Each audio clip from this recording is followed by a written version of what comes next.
Good morning again, and thanks for joining us. Once again, joining me on this panel is Navneet Kapoor, President and Managing Director for Target India, and Pankaj Jain, partner at 500 Startups. I can promise you this is going to be a very insightful, thought-provoking, and an interesting debate, given the fact that we have two gold standards when it comes to two different acceleration models joining us today. So before we begin the debate, a little bit on housekeeping. I'm sure all of you have lots of questions around what's happening in the accelerator industry. So we're going to keep about 20 minutes for your questions, and I'm going to use 40 minutes for this panel. We have approximately an hour to go. And I'm going to give both Navneet and Pankaj about 5 introductory minutes to talk about what they're seeing in their world, and more important, what are some of the changes that they have brought about since they started their accelerator. So why don't we start with you, Navneet? Okay. Thanks, Lalit. Morning, everyone. It's great to be here, and we'll try and keep it provocative and interesting. So that's kind of the promise Lalit's made here. So let me just start off by saying that for the model that we have, I feel like the word the accelerator is almost a misnomer, because it's not the startup that we're looking to accelerate. It's really our own agenda, the technology agenda for the corporate that we're looking to accelerate. And by virtue of that, we're hoping that that will also drive the startup acceleration. So it's a very deep skin in the game for a company like Target. So for those of you who do not or may not know Target, it's a Fortune 38 retailer, second largest discount retailer in the US. And retail, like many other industries out there, is going through massive transformation, driven by the disruption that we've seen over the last decade or so, from digital technology and generally the use of data and the transparency it offers, and how it's shifted the power equation between the consumer and the retailer. So the industry has been disrupted, and the retailers, the existing brick and mortar retailers, have responded and are trying to revamp themselves, transform themselves into something different. And that something different is really about being more nimble, more agile, more of a learning entity. And that's where the corporate accelerator model of working with startups or working with talent that is new and thinking different has become so important, because it has an impact on several dimensions. The most important one in my mind is just bringing about the cultural change that large corporates need to figure out how to operate differently, and understanding the power of small teams and power of scarcity, if you will. So that's been huge. And then, as I said, it's about transforming and accelerating our own technology and business agenda, and I think the startups have a huge role to play. So when we think about startup accelerator, it's in many ways it's really an acceleration journey for ourselves or the corporate. And we've benefited tremendously with this. We've been at it for 2 years now. We've graduated 3 batches of 5 each. Ours is a highly curated program, so it's focused on retail. We screen hundreds and hundreds of startups and spend a lot of time with them before we bring them on board. And when we do bring them on board, we have perhaps more skin in the game than they may have, because our goal is to get them into production or into a proof of concept in a Target store or stores, or on target.com, or which is our digital channel, in a matter of 4 months. So there's a lot of onus within the company to help accelerate the journey. And it's been a very fascinating experience for us, just figuring out what processes we need to change, how do we need to engage with these startups, what business sponsors or partners we need to assign to each of these startups to make the progress we wish to make within 4 months. And I think we've learned a ton. I hope the startups that have been through this journey have learned as well. the proposition that is there on offer for them at a very, very basic level is access to a Fortune 30 company and the business problems and the scale they have to deal with. So I can talk a lot more about that, but that's a little bit of what we're doing and the corporate accelerator model. But as I said, I don't think the word accelerator there is really addressing the startup acceleration. It's more about the business acceleration. Over to you, Pankaj.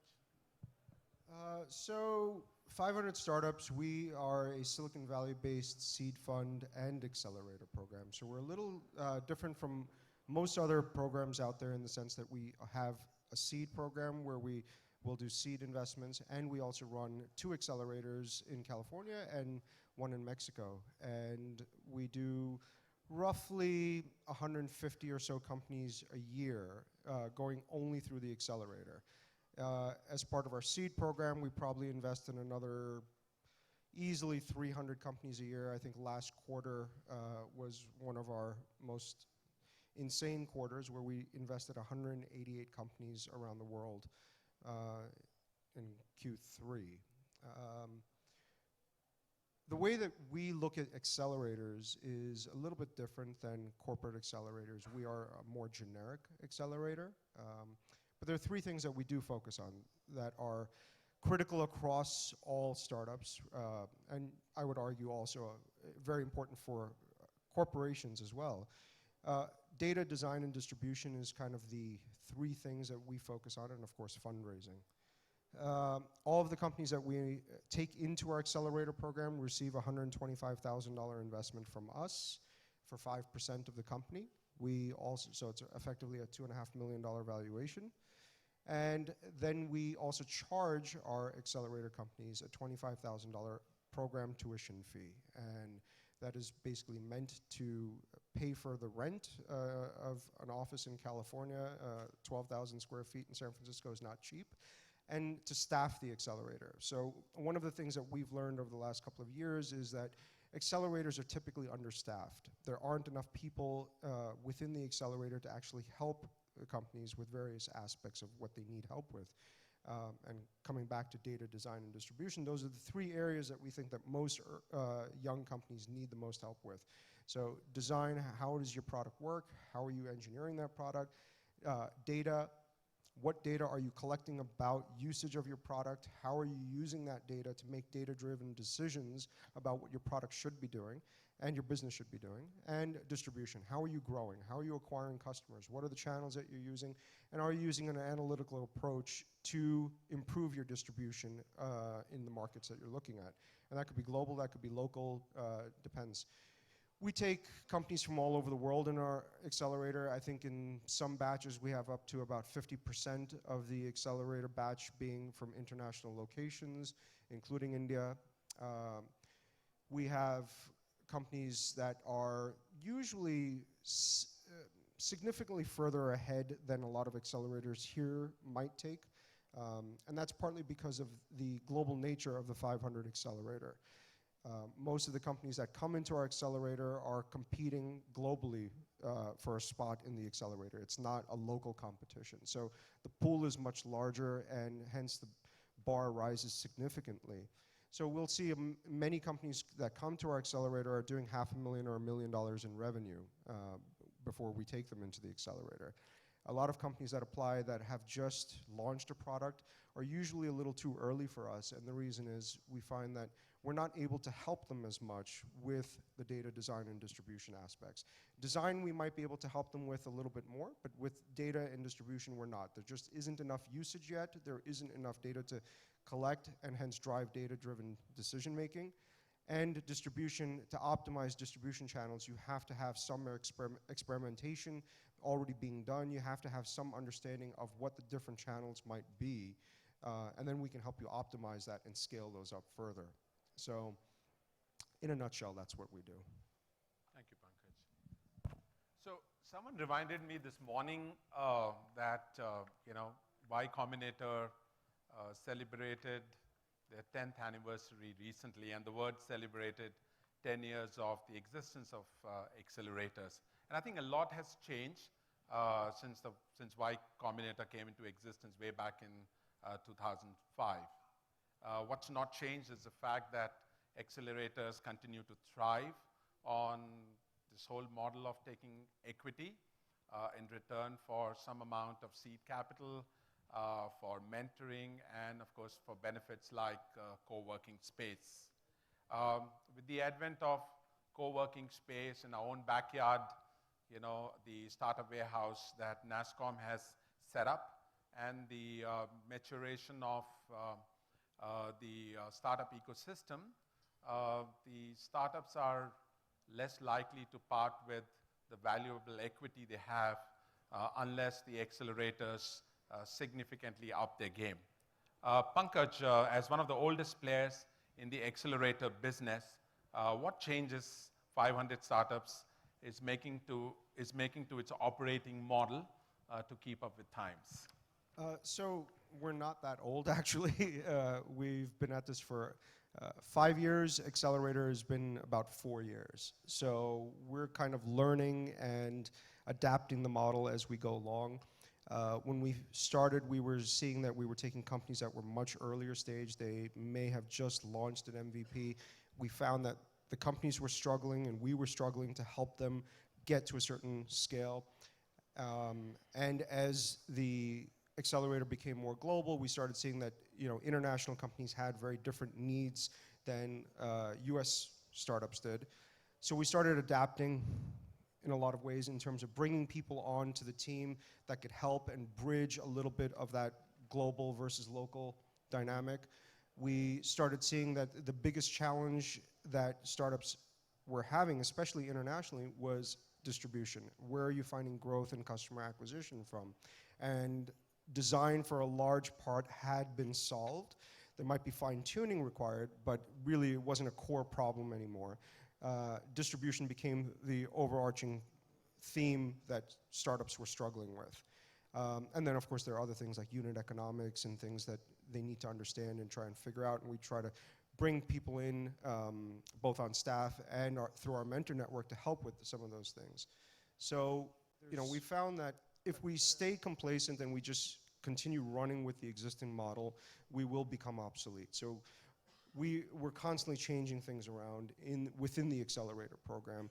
We're trying different things regularly. We do design camps. One of the new things that we started doing was something called Marketing Hell Week. So we spend a week where the team and various mentors that are part of our network, they come in and they work with all of the companies for a week, and they have very actionable marketing tasks that they need to do. And it's very customized for each company.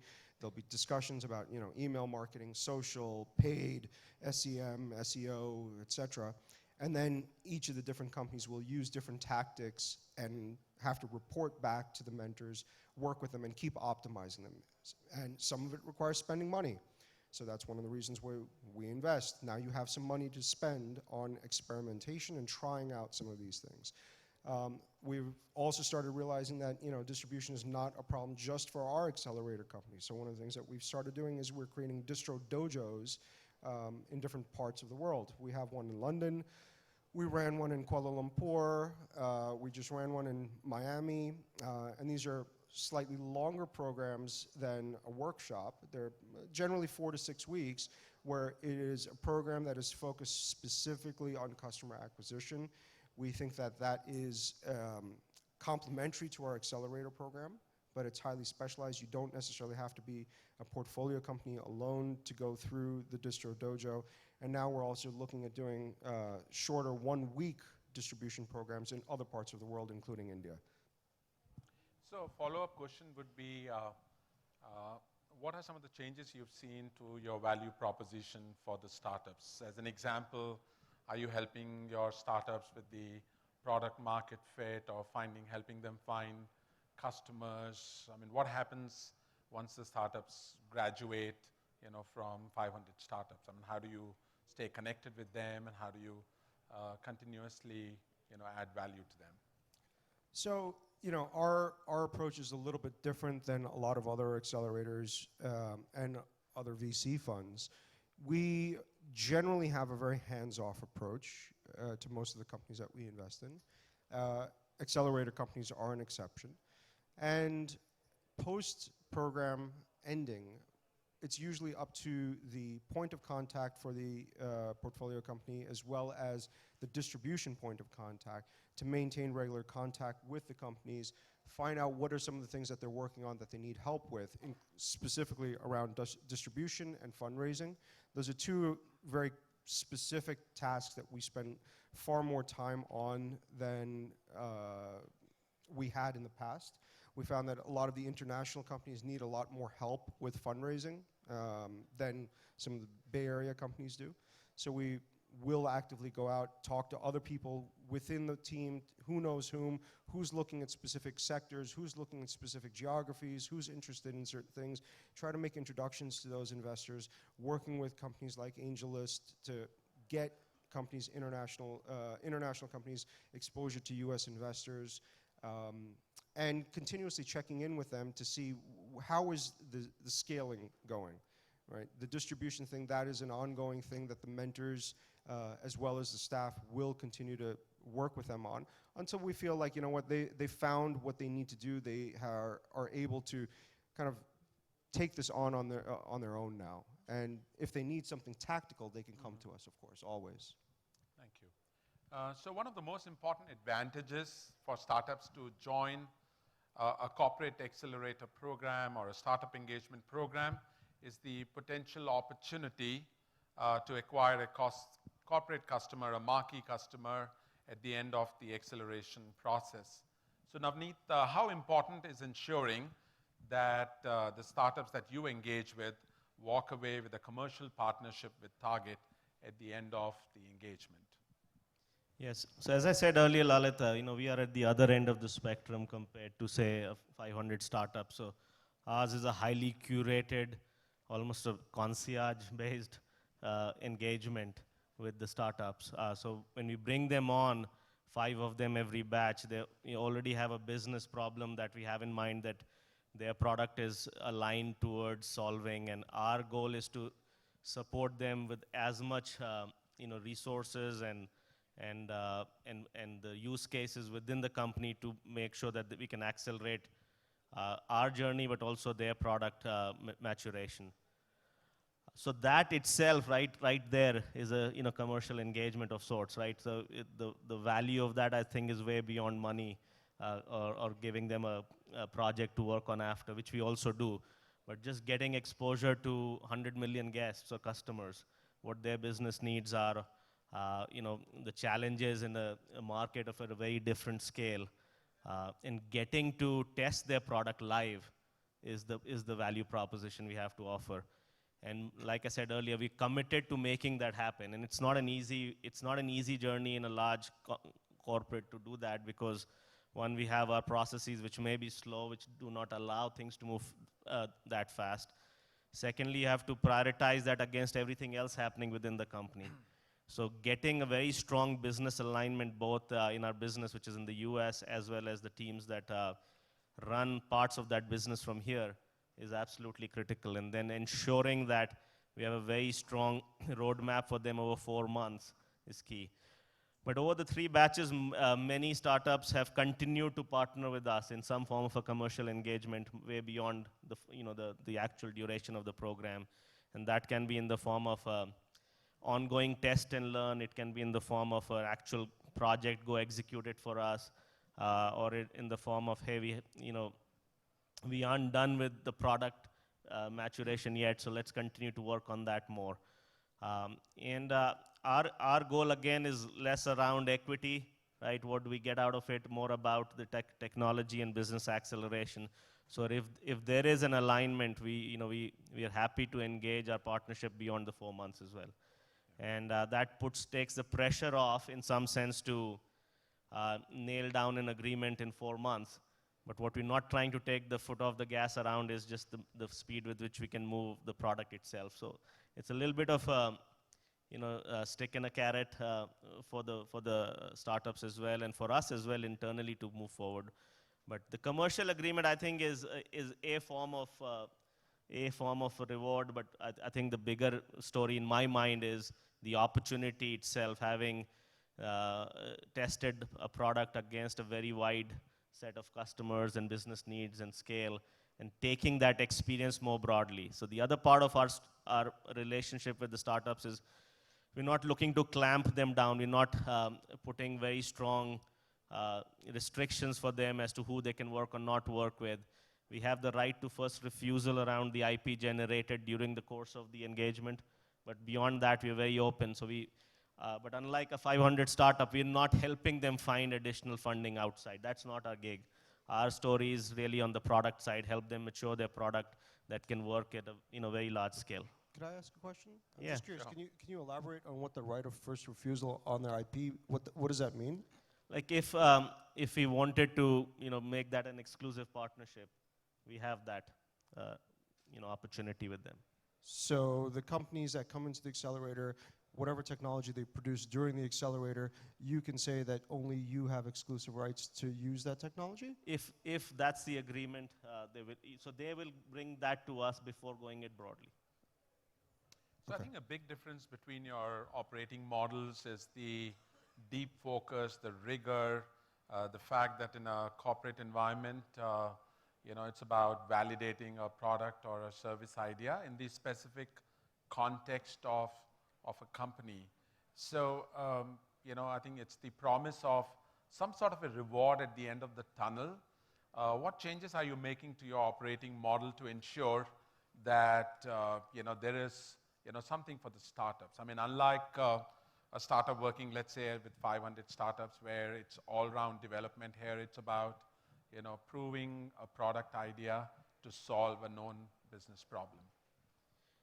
Yeah, so I think, part of it, as I said, is the experience of figuring out what it takes to scale the product. So I'll give you an example. When many of the startups that start coming and working with us on day one, they haven't thought about issues like information security, which is prime to our needs. If we have to deploy something in our data centers, we have to work through that. So just providing exposure to those kind of aspects that they need to incorporate in their product roadmap is, I think, very, very vital. We do partner, for example, Lalit, we partnered with Chiron to provide more of a broader program support for them, where they do get exposed to other mentors and a broader evolution around their business capabilities. But that's not the strength that we bring, and that's not where we want to focus on as target. But we do enable that for them during the 4 months as well. More recently, what we have done is really mainstream the program. So as many of you may know, Target doesn't have stores in India. We don't have a business here. Our business is entirely in the US. But we've mainstreamed this program and aligned it with our global strategy, pyramid or vertical within Target.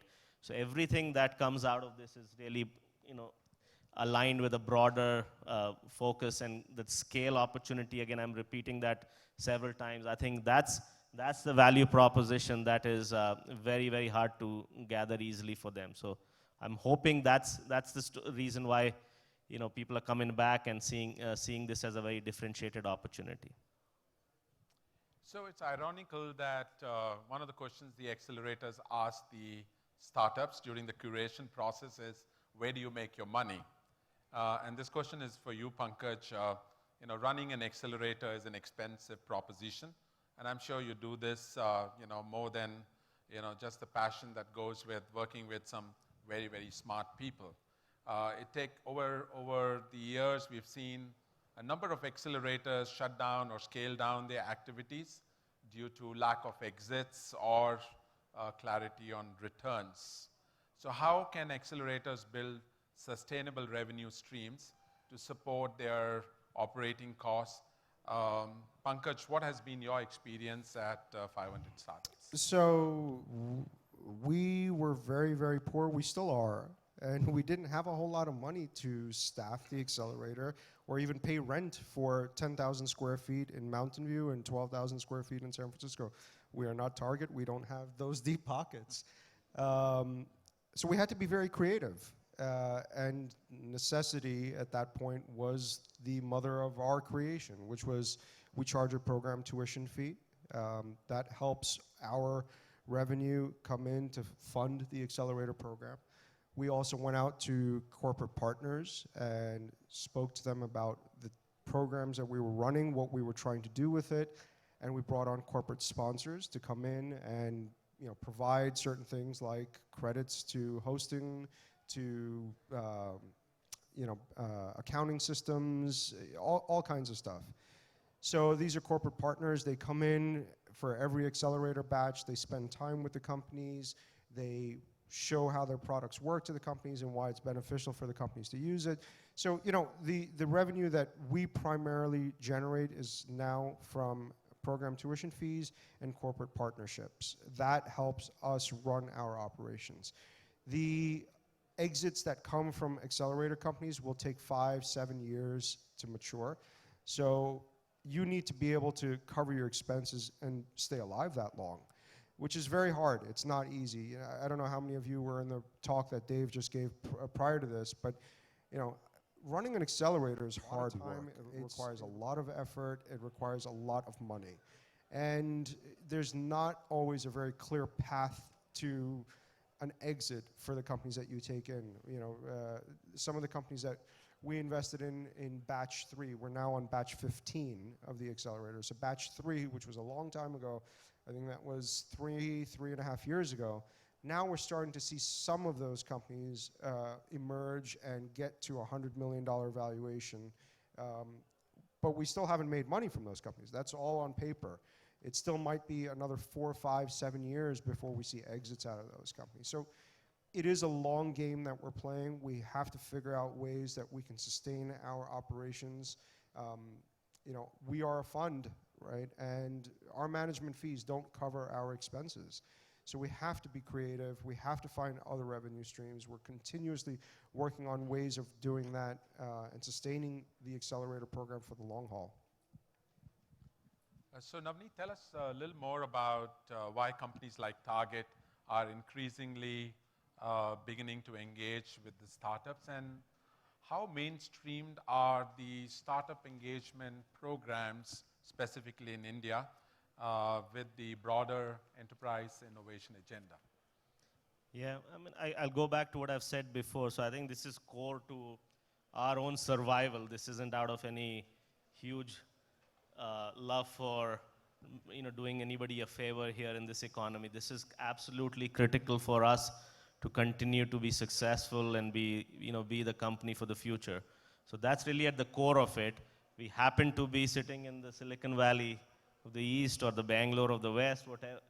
And it'll be a shame not to tap into the talent we have here.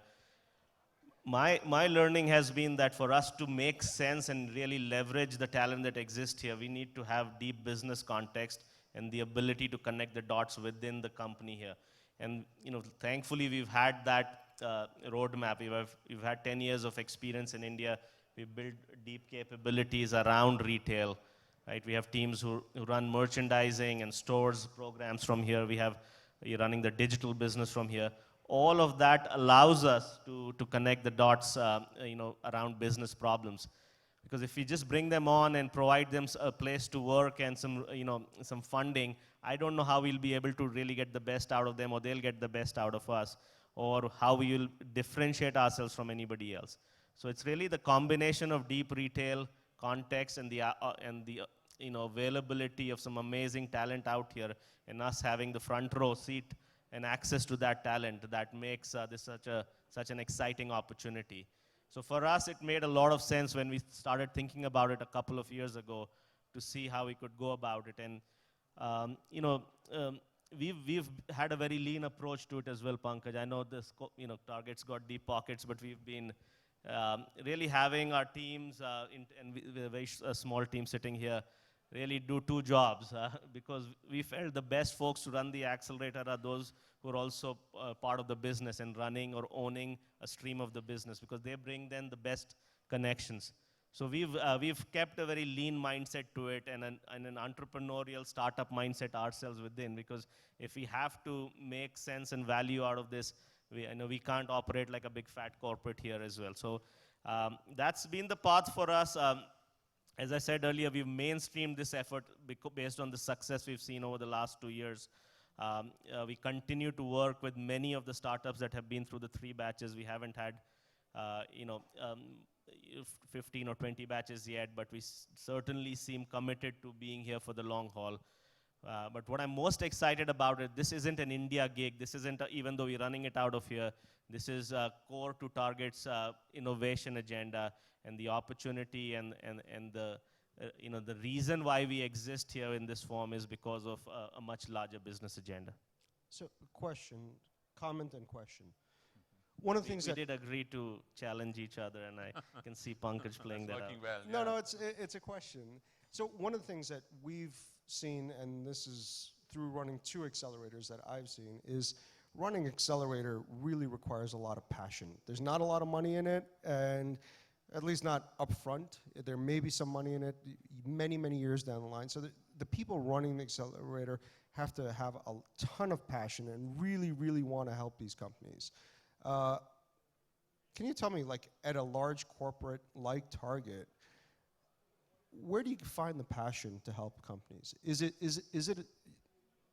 something that is you're trying to build into the Target DNA, where, look, you go run the accelerator, you have passion, go out and start something, or is it like, look, this is a job and just this is what you got to do, go do it?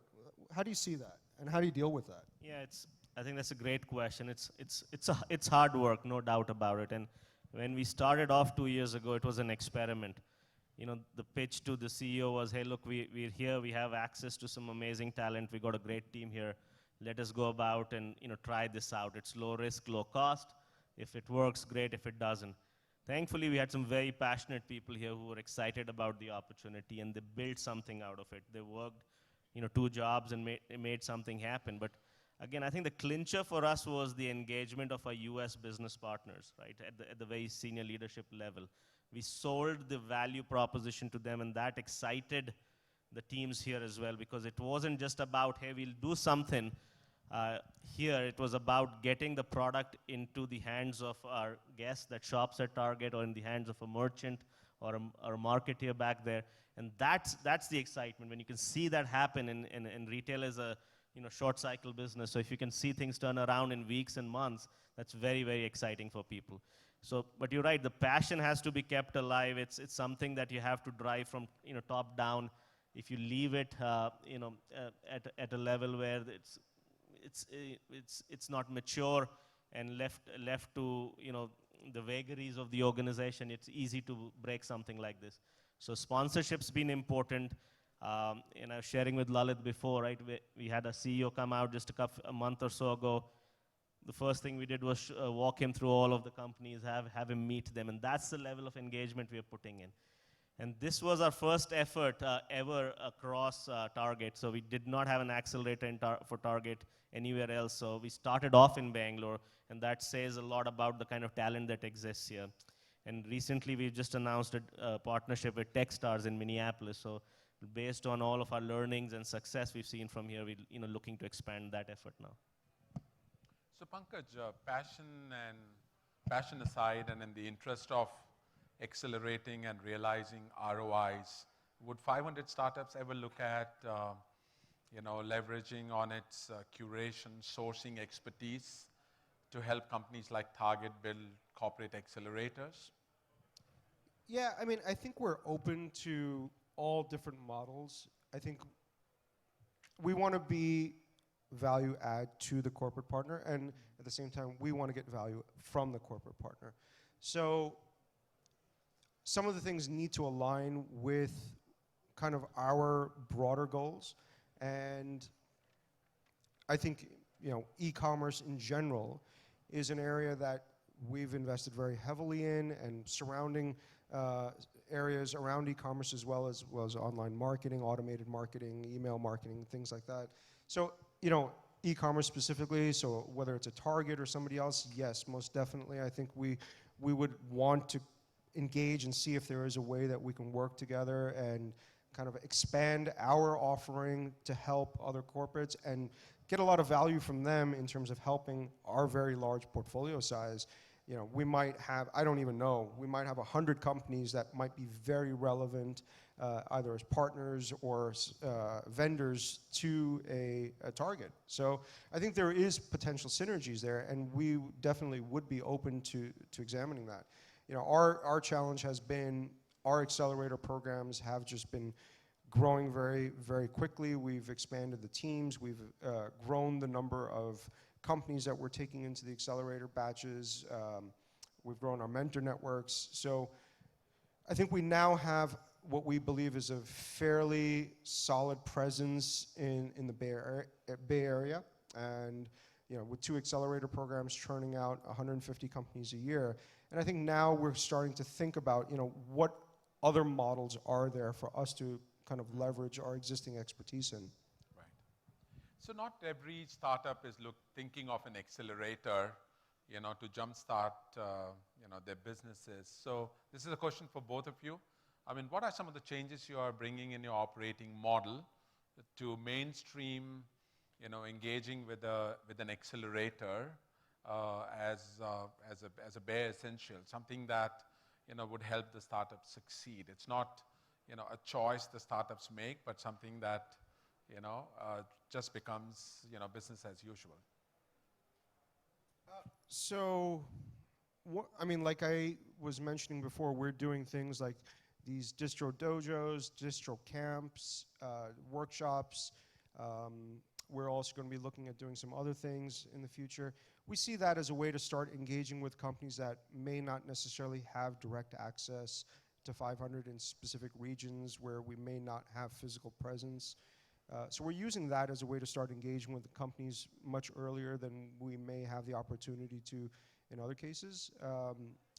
And I think, you know, as an organization, one of the things that all of the partners, all of the staff travel extensively. We spend a lot of time on planes going to different regions. I think, you know, just this year I think this is my 7th trip to India this year. And I've been to Bahrain, I've been to London multiple times, to different places in the US. That's just me, and there's plenty of other people on the team that are, Dave is on a plane, you know, at least 6 months out of the year going to different places. And part of that is to engage with people all over the world, to give access to 500 and get to meet people and learn about them, what their needs are, and see if we can help them. And it's an opportunity for us to find good deal flow, right? At the end of the day, we're greedy VCs. We want to make money, and that a big part of our strategy to make money is to go where other VCs aren't going. Thank you. Yeah, you know, apart from really being flexible with our approach, which is, I think, key to enabling success for these startups. So many of the startups we bring on board work with other Indian retailers, and we, you know, totally support that, help them think through their product roadmap. We're also bringing the business to them. So we're having folks go travel to our offices in Minneapolis or to our innovation center in Sunnyvale. But I'll give you an example. We have a company called Find Me a Shoe working with us in this batch, and it's helping solve the complex problem of shoe fitment when you're buying shoes, especially women's shoes, which can vary in size based on the style of the shoe. And we want to solve that problem, and we had a batch of shoes that are going to get launched in Target stores this fall, get shipped straight from China to our offices here, so that they could actually work on that real, very, very live business problem. And so those are the kind of things we are enabling. So it's not just something theoretical. We want it to be as real an experience as possible for them. And to the point that Pankaj made, we have people flying in from our offices in the US and the reverse travel as well. That just provides a very immersive experience, which I think is something they find fascinating and unique for themselves. Yeah, and given that these are early days and we're still looking for needles in a haystack, how open Target would be to partner with other retailers and maybe sponsoring a retail-focused accelerator? You know, we've been very open in terms of welcoming retailers to our offices and helping them see everything we are doing. Restrictive about that. We've been also very open about borrowing and learning from everybody who's out there. So, Lalit, we leveraged Chiron heavily as we got started. Mukund in Microsoft and anybody else who had experience around this. We've been shameless in just learning because we're still in the learning mode. Our model right now is heavy curated, so this particular model is a very high-touch program. But I would be, you know, open to figuring out if there's a different model that helps build and develop technologies that are more generic out there that we could, you know, participate in with other retailers. Okay, so at this time, I want to open out to the audience.